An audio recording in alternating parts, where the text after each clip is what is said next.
નમસ્તે વિદ્યાર્થી મિત્રો, આજે વાત કરીશું પ્રોજેક્ટ પ્રવૃત્તિ બુક ધોરણ 8 અને પ્રવૃત્તિ નંબર 20 મારું પુસ્તક જે છે તેનું વિદ્યાર્થી મિત્રો સંપૂર્ણ સોલ્યુશન આપણે મેળવીશું। એ પહેલા ચેનલની અંદર પ્રથમ વખત આવ્યા છો તો મિત્રો ચેનલને ખાસ સબસ્ક્રાઇબ કરી લેવી। વિદ્યાર્થી મિત્રો, આપના મિત્ર અને શિક્ષકની મદદ વડે શાળાના અને વર્ગના પુસ્તકાલયના પુસ્તકો વાંચો।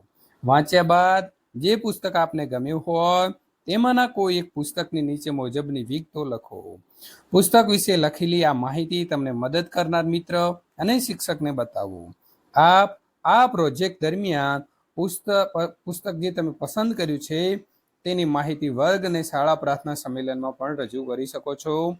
પુસ્તકનું નામ છે કૂવો, લેખકનું નામ છે અશોકપુરી ગૌસ્વામી, પુસ્તકની કિંમત છે ₹225। પુસ્તકના કુલ પાનાઓની સંખ્યા છે 208। વાંચન દરમિયાન તમને પુસ્તકની કઈ કઈ બાબતો જે છે તે ગમે તો કવર પેજનું આકર્ષક, ઉત્સુકતા સર્જક અને કથા સૂચક છે। મુખપૃષ્ઠ ઉપર કૂવો અને કૂવામાં ગર્ત થતી નારીનું મુખ ચિત્ર અંકિત છે। બેક કવર પેજ ઉપર ટૂંકી પ્રસ્તાવના છે અને ફોન્ટ સરળતાથી વાંચી શકાય તેવા રાખવામાં આવ્યા છે। કાગળની ગુણવત્તા ઉચ્ચ છે, જાડા પેજ છે, જેના લીધે આગળનું લખાણ પાછળ દેખાતું નથી।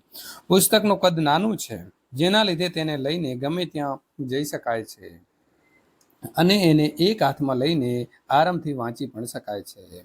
પુસ્તકનો સાર: 50 પ્રકરણ અને 208 પૃષ્ઠોમાં વિસ્તરેલી કૂવો નવલકથા વસ્તુ અને વસ્તુ સંકલનની દ્રષ્ટિએ સબળ એટલે કે ખૂબ સારી સફળ કૃતિ છે।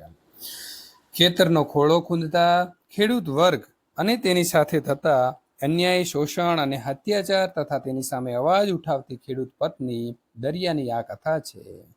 આમ તો આ નવલકથાને કોષ, મશીન અને કૂવાને 3 ખંડમાં વહેંચી શકાય। વંશવેલાથી મુખી અને ડુંગરના ખેતરના પરિવાર વચ્ચે ભાગ્યો કૂવો હોય છે। કૂવો ડુંગરના ખેતરમાં છે અને મહિનાના 20 દિવસ ડુંગરના ખેતરમાં પાણી અને 10 દિવસ મુખીના ખેતરમાં કોષનું પાણી વહેંચવાનું લખાણ પણ કરેલું છે। પરંતુ મુખી કોષ આપવા બાબતે આડોડાઈ કરે છે। પોતાની સત્તાના જોરે મન ફાવે તેટલા દિવસ કૂવો પોતાનો કોષ જોડે અધવચ્ચે ડુંગરને પોતાના ખેતર ઉપર કામ કરવા બોલાવે। એટલું જ નહીં પણ કૂવાના થાળાનું સમારકામ કરવાનો ખર્ચ પણ ડુંગરને જ ભોગવવો પડે। સર્જક નવલકથાની શરૂઆતમાં આ અન્યાયી પરિસ્થિતિ મૂકી આપે છે ને આ કરોળિયાના જાળા જેવી પરિસ્થિતિમાંથી પ્રસંગોના તાર કાઢીને સર્જક નવલકથાનું જાળું ગૂંચ્યું છે। ડુંગર મુખી સામે આંખ ઊંચી કરે છે અને પોતાના શારીરિક બળ દબાવે છે। પોતાના ખેતરમાં મશીન મૂકવાની બધી તૈયારીઓ કરી લે છે અને નવું મશીન પણ લઈ આવે છે।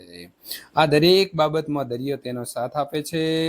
મિત્રો, માનસિક, શારીરિક અને આર્થિક દ્રષ્ટિએ પણ નવલકથામાં ટેકનિકલ રીતે નારીવાદી લક્ષણો દેખાવાના હવે અહીંથી શરૂ થાય છે।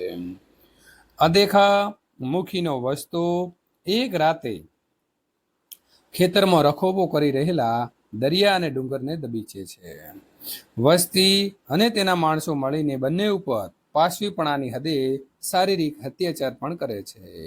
આ સમગ્ર અત્યાચારનો સાક્ષી છે ખેતરમાંનો કૂવો। ડુંગરનું મગજ અને મન આ અત્યાચાર સહન કરી શકતું નથી અને તળપદી ભાષામાં ગોળો એટલે કે ગાંડપડાના લક્ષણો તેનામાં પ્રવેશી જાય છે। પતિને માનસિક રીતે ભાગેલો જોઈને અહસ્ય વેદનાગ્રસ્ત હોવા છતાં દરિયા ઊભી થાય છે। પતિને જાગતો કરવા પતિના સપનાને જાગતા કરે છે। હવે આ ઘટના તો આપણા સમાજની દ્રષ્ટિએ વિચિત્ર થઈ ગઈ કહેવાય કે પતિ બીમાર છે અને તેની સેવા કરવાની જગ્યાએ દરિયા તો ખેતરમાં જાય છે, કામ કરે છે અને ઘરનું ભરણ પોષણ પણ કરે છે। આ આખો કંકાસ જેના લીધે ઊભો થયો છે તે પેલો કૂવો છે એમ દરિયા માને છે અને જૂના એ કૂવાને પૂરીને નવો જ કૂવો બનાવવાની હામ તે ભરે છે। વિદ્યાર્થી મિત્રો, ત્યાર પછી આગળનું સોલ્યુશન મેળવવા માટે અહીં આપેલી એન્ડ સ્ક્રીન ઉપર ક્લિક કરીને મિત્રો સોલ્યુશન મેળવી શકો છો।